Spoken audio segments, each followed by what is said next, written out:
Now, online retail is expected to grow 8 to 12% in 2017, according to the National Retail Federation. That's up to 3 times higher than the growth rate of retail overall.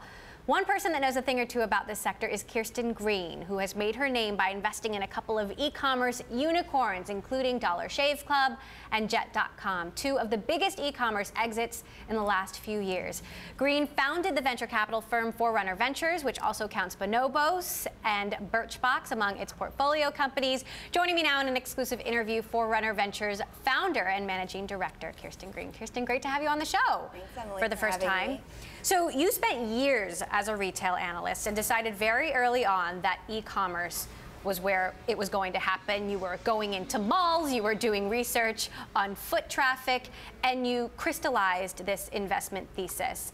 What was that thesis that you started out with?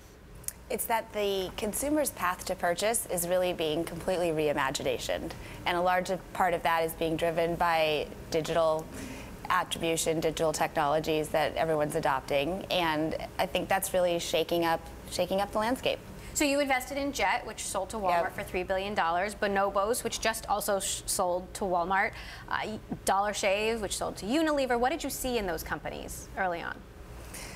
I think actually, most of the things that we're investing in have a root business in selling discretionary items. And a lot of the path to purchase around discretionary spending has to do with engagement, experience, and bringing something to life that has some element of entertainment or connecting personally to a customer.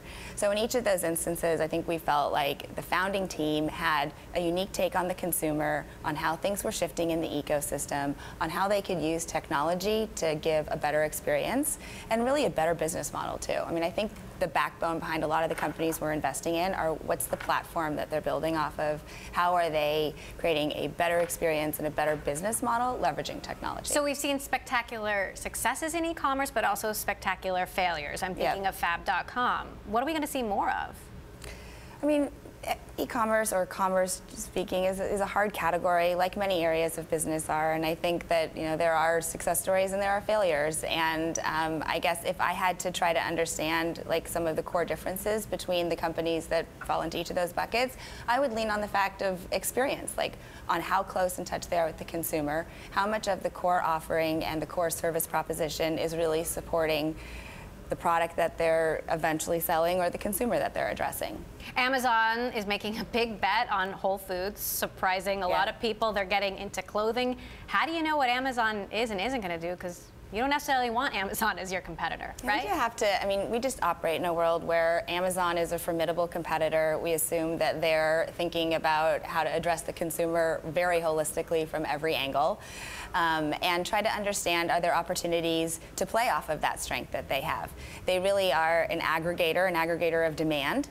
And is there an opportunity for a company to use that as much as, not for it to just be a competitor, but is there a way that they can play in that ecosystem too? Then you have, some of the biggest online players, including Amazon, moving into brick and mortar. Amazon's opening stores. Bonobos has stores. Warby Parker. Why is that?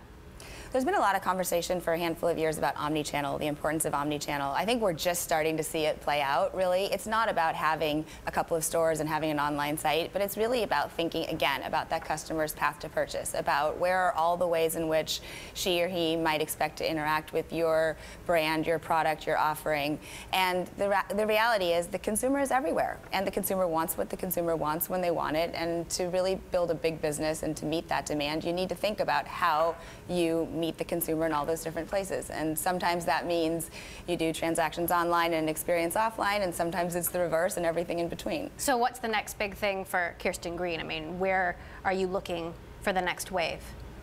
We're grounded, I think, in the idea of who is building a better model for bringing these businesses to life. So much of the consumer ecosystem and how they make decisions have changed. That's really impacted the power of a product, the power of a brand. I think it's gotten a lot more complicated. It's no longer, we really think about having a great product and having a value proposition as table stakes, and really to get the win is to have that plus a great service, and a lot of that has to do with kind of helping them filter through the clutter, being being convenient, being personalized, increasing. And we're, many businesses are on stages of meeting those demands, but there's still a lot of opportunity to meet those. Now, we've been covering the story of Justin Caldbeck, venture capitalist. 6 women have come forward to the information alleging sexual misconduct. He has resigned from Binary Capital, a firm that he co-founded. LPs are now trying to decide what to do. His partner, Jonathan Teo, is trying to save the fund.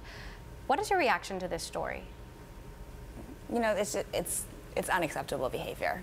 And I'd like to think there's no room for that in our sector of business, or really any sector of business. It's just completely inappropriate to make anybody feel like they're in a situation like that. LPs are deciding what to do. What should they do?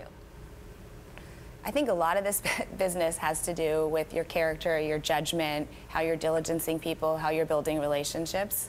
And unfortunately, I think that they fell down on a lot of those aspects. Mm-hmm. So I think our investors look to us to have high standards of diligence, high standards of character, of partnership building, and if we don't, it's hard to be successful in the business. So I think it's a challenge for them right now. Reid Hoffman is asking investors to sign this decency pledge, talking about third-party oversight of the interactions between VCs and entrepreneurs.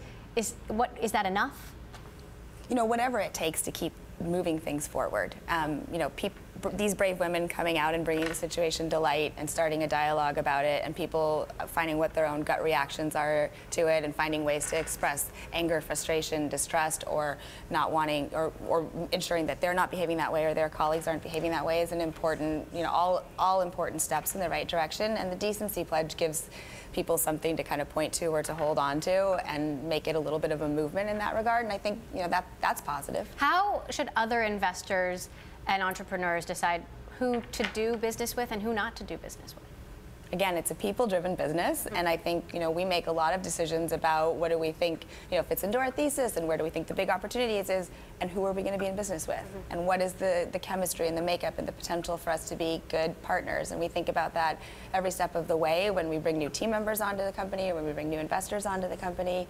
It's one of the parts of the business I like the most. It is really a collaborative business. A lot has been made about how hard Silicon Valley can be for women. Yeah. How do we make the Valley better for women?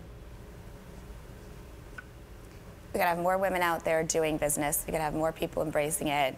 I feel like this year the media has been good to me in talking about some successes. I think that's important. Hopefully that serves as a role model or inspiration. And just keep working to make that happen.